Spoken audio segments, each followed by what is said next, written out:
अस्सलाम वालेकुम प्यारे बच्चों। पार्ट ऑफ स्पीच का अगला हिस्सा आज हम पढ़ेंगे एडवर्ब। सबसे पहले हम लोग उसका लफ्ज़ी मायने समझ ले। वर्ब से बना है एडवर्ब। वर्ब का मतलब होता है फेल, एक्शन वर्ड, और एडवर्ब का मतलब होता है मुताल्लिक फेल, यानी काम के बारे में जो मालूमात देता है उसे हम कहते हैं एडवर्ब। अब यहाँ हम मिसालों के ज़रिए, एग्जाम्पल के ज़रिए सीखेंगे। आइए बच्चों, यहाँ शॉर्ट में लिखा है मॉडिफाइज वर्ब्स एडवर्ब। वर्ब को वो मॉडिफाई करता है, बढ़ाकर बताता है। जैसे इससे पहले हम लोगों ने सीखा है नाउन और प्रोनाउन के बारे में जो एक्स्ट्रा मालूमात दी जाती है उसे हम एडजेक्टिव कहते हैं, सिफत। आज यहाँ पर हम देखेंगे कि वर्ब के बारे में जो खूबी बताई जा रही है उसे एडवर्ब कहते हैं।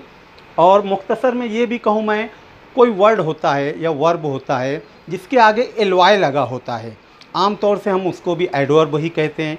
एग्जाम्पल के तौर पर ब्यूटीफुली, हैप्पीली, सैडली, लविंगली, ये सब मिलास में एल वाई है। ये सब क्या होते हैं? एडवर्ब होते हैं। अब सेंटेंस में उसको किस तरह समझना है वो देखेंगे। पहला, शी सैंग ब्यूटीफुली, यहाँ पर किसके बारे में है? वर्ब क्या है? ये पास्ट टेंस है, सिंग का पास्ट टेंस है सैंग, और उसके बारे में बताया जा रहा है ब्यूटीफुली, यानी वो खूबसूरत गाती थी। तो यहाँ पर ब्यूटीफुली जो है ये एडवर्ब हो जाएगा। मैं बार बार कह रहा हूँ, सेंटेंस में जो वर्ब होता है उसका पास्ट टेंस, उसके बारे में जो खूबी बताई जा रही है वो एडवर्ब कहलाएगा। ये सारे वर्ब है, सैंग, ल्यूड, रोड, रैंग। दूसरा सेंटेंस, दे ल्यूड हैप्पीली, यहाँ पर वर्ब क्या है? फेल क्या है? ल्यूड। ये पास्ट टेंस है, ल्यू का ल्यूड, ये वर्ब है। अब उसके बारे में बताया जा रहा है कि वो लोग खुशी से रहते थे। यहाँ पर हैप्पीली जो है ये एडवर्ब हो गया। तीसरा देखेंगे, यहाँ third sentence, he wrote lovingly. अब यहाँ पर वर्ब राइट का पास्ट टेंस है रोट, लेकिन इसके बारे में क्या कहा गया? लविंगली, प्यार से।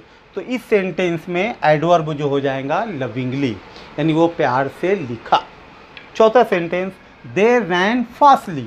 अब इस सेंटेंस में वर्ब रन का पास्ट टेंस है रैन। अब उसके बारे में क्या बताया जा रहा है? फास्टली, यानी तेज़ी से दौड़े। दे रैन फास्टली, वो लोग तेज़ी से दौड़े। तो इस सेंटेंस में एडवर्ब हो जाएगा फास्टली।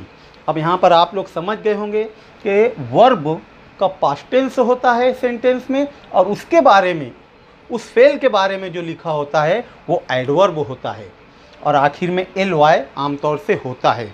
तो मैं चाहूँगा बच्चों, यहाँ पर मैं 4 एग्जाम्पल आप लोगों को समझाया हूँ।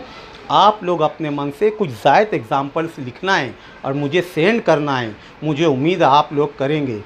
और अगला पार्ट ऑफ स्पीच जो रह गया, प्रीपोजिशन, कंजंक्शन, इंटरजंक्शन, वो भी हम देखेंगे। ओके बच्चों, अल्लाह हाफिज़।